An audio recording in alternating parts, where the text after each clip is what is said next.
फिरोज बख्श अहमद मौलाना अबुल कलाम आजाद की फैमिली से दूर दूर तक कोई वास्ता नहीं है, ना ही वो नूरुद्दीन अहमद का सो कॉल्ड बेटा है।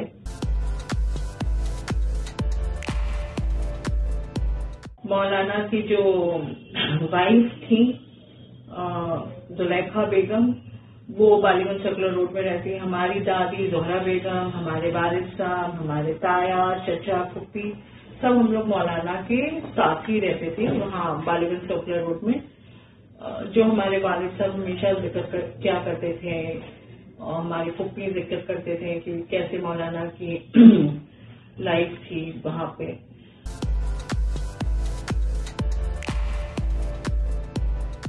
देखिए, हकीकत ये है कि नजमा, हिफ्जुल्लाह, आमिर खान लोग सब इसी फैमिली की ही हैं। वो मौलाना के बहन की फैमिली की तरफ से आते हैं। फातिमा बेगम जी, आमिर खान जी। मौलाना की जो बहन फातिमा बेगम वो बॉम्बे में रहती थी और एक बहन भोपाल में रहती थी। उनकी जो हमारे जो रिश्तेदार हैं, कुछ हैदराबाद में, कुछ लखनऊ में, कुछ दिल्ली में, अलीगढ़ में, कुछ भोपाल में, कुछ अमेरिका में, यूके में स्प्रेड आउट हैं और कुछ सऊदी कंट्रीज में हैं। तो इस हवाले से वो सब तरफ हैं। और नजमा आपा, उनकी जो बहन है उस्मा आपा, उनसे भी काफी बातचीत होती है। नजमा आपा से भी हमारी बातचीत हुई, अक्सर मुलाकात भी हुई है।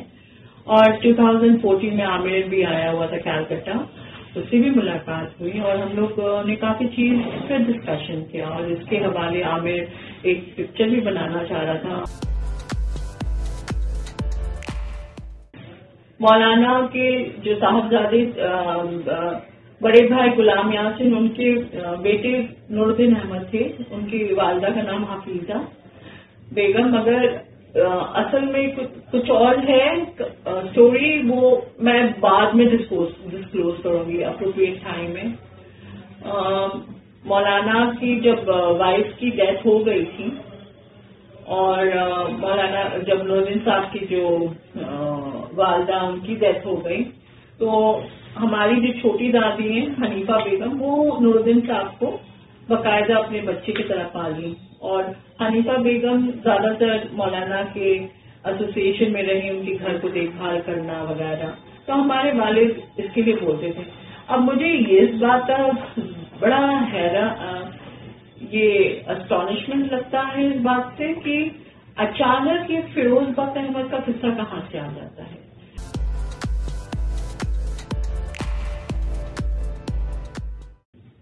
फिरोज बख्श अहमद मौलाना अबुल कलाम आजाद की फैमिली से दूर दूर तक कोई वास्ता नहीं है, ना ही वो नूरुद्दीन अहमद का सो कॉल्ड बेटा है। फिरोज बख्श की लेगेसीज क्या है वो मुझे नहीं मालूम। वो फिरोज बख्श के साथ आया कैलकटा और हमारे ब्राइट स्ट्रीट वाले मकान में वो आकर बाकायदा हमारे फैमिली से मिला, कहने लग गया कि वो जर्नलिस्ट है, वो मौलाना के हवाले से कुछ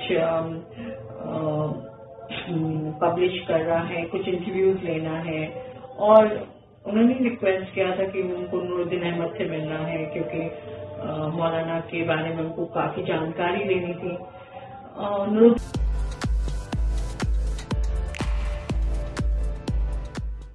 तरह चचा शायद फिरोज बख्श से मिलने के लिए राजी हो गए और फिरोज बख्श से मिले।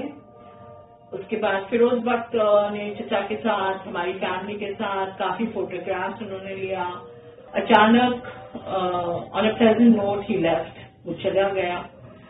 कुछ अर्से बाद अचानक से एक फ्योरो होता है, हमें र्यूमर्स सुनने को मिलता है कि ये फिरोज बख्श अहमद नूरुद्दीन साहब के साहबजादे हैं और उनकी अपनी क्लेम्स थी। ये र्यूमर्स था, ये हमारे लिए एक बड़ी शॉकिंग न्यूज थी क्योंकि we were not ready for this kind of a news. And फिर उसने अपने जो चीफ हथकंडे हैं वो अपनाना शुरू कर दिया। He started writing letters, he started posting letters, उसके बाद में बाकायदा वो न्यूज़पेपर्स में आर्टिकल्स लिखना और उसके बाद में लाइक लोगों को बताना, जस्ट चीप पब्लिसिटी। नूरुद्दीन साहब से बाकायदा नूरुद्दीन साहब ने उसके अगेंस्ट में نیوز پیپر پبلیکیشنز میں، اسٹیٹس مین ہے، دا آبزرور ہے، اس کے سارے کٹنگز ہیں، اس کے سارے ویوز ہیں، وہ ساری چیز نوردن چچا نے ان کے خلاف، فیروز بخش کے خلاف انہوں نے جواب دیا، بیکاز ہی سیڈ کہ ان کی شادی کبھی ہوئی نہیں تھی ان کی والدہ سے، کیسر جہاں سے، اور تو پھر یہ نوردن صاحب یہ فیروز بخش والا قصہ کہاں سے اختیار ہو گیا. انفیکٹ ایسا تھا کہ فیروز بخش کی جو والدہ ہیں، ان کی جو خالہ ہیں، وہ لوگ دہلی میں رہتی تھی. چچا وہاں پہ نیشنل لائبریری میں جاب کرتے تھے. انہی درمیان ان کی ملاقات ہوئی ان دو بہنوں سے. کچھ after some time I think چچا نے یہ ذکر کیا کہ ان کی انگیجمنٹ ہو گئی، اور اس کے بعد میں جب مولانا واپس آئے اور مولانا آؤٹ آف دا کنٹری تھے، انہوں نے یہ رشتہ ان کو یہ رشتہ منظور نہیں تھا، because he felt that the girl was not appropriate from the family. ان کی جو فیملی بیک گراؤنڈ صحیح نہیں تھی. مولانا اس رشتے سے کبھی بھی خوش نہیں تھے، تو یہ رشتہ باقاعدہ وہ آگے بڑھا نہیں، اینڈ نوردن چچا نے رشتہ توڑ دیا.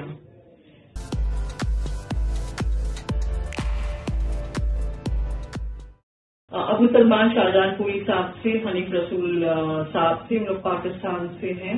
وہ لوگ کلکتہ آئے. انفیکٹ مجھے یہ تھا کہ وہ باقاعدہ ہمارے یہاں پہ رکے، اور ان سے یہ ذکر بھی ہوا. اور شاہجہاں پوری صاحب نے یہ کہا کہ فیروز بخش احمد شاید وہ شاہجہاں پوری صاحب سے ملا بھی تھا کبھی، اور وہ اپنی یہ چیپ ہٹ کر کے ان کے ساتھ بھی اپنائے. وہ ان کی جو آرٹیکل ہے وہ اپنے نام سے چھاپ دیا. وہ اکثر ایسے ہی کرتا ہے، کسی اور کا آرٹیکل وہ اپنے نام پہ چھاپ دیتا ہے، پبلش کر دیتا ہے.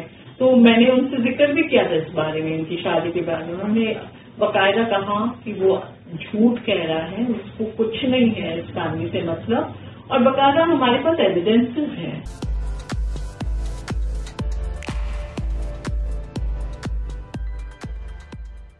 مجھے یہ کہنا ہے کہ اگر فیروز بخش احمد جو کہہ رہا ہے وہ نوردن صاحب کے صاحبزادے، تو آپ کے پیار، آپ کی جو جتنی ساری فیلنگز اسی وقت امڑ رہی تھی جب آپ کے 1988 میں انڈیا ونز فریڈم کی ساری جو کانٹروورسیز ہو رہی تھی.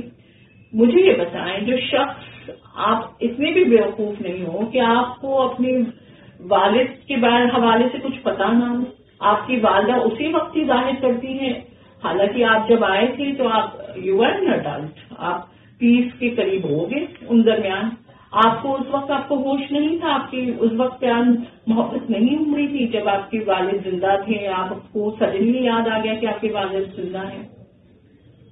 اس حوالے سے مجھے یہ کہنا تھا کہ اگر شادی ہوئی ہے تو وہ نکاح نامہ کہاں ہے؟ نکاح نامہ کی تو کوئی وجود ہی نہیں ہے. حالانکہ اس کانٹروورسیز کو لے کے اس نے کافی مڈ سلنگنگ کی، ہمارے والد، ہمارے چچا، پوری فیملی کو پوسٹرز لگانا. اس کے اگینسٹ میں ہم لوگ نے سارے اس کو جواب بھی دیے ہیں، وہ سارے پیپرز ہیں میرے پاس. انفیکٹ ہم جب مولانا طیب سے ملے ہمارے والد صاحب، انہوں نے اس بارے میں ذکر کیا، کہنے لگا کہ فیروز بخش اول نمبر کا جھوٹا اور مکار انسان ہے. وہ نارملی کیا کرتا ہے، جو بھی پولیٹیکل پارٹیز ان پاور ہوتے ہیں ان کے ساتھ یہ اپنی لیگیسیز کو جوائن کر وہ اس کے حوالے سے he wants full recognition.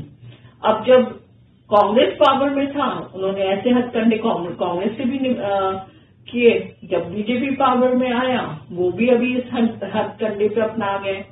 So this is what basically he is an opportunist. وہ مولانا کا نام یوز کر اپنی پرسنل جو بینیفٹس ہیں وہ اٹھاتا ہے. امپوسٹر اپنے آپ کو اگر مولانا کے خاندان والے سے رشتہ جوڑتا ہے اور لوگ اتنے ہی بے وقوف ہیں تو پھر مجھے اور اس کے بارے میں کچھ بولنا ہی نہیں ہے.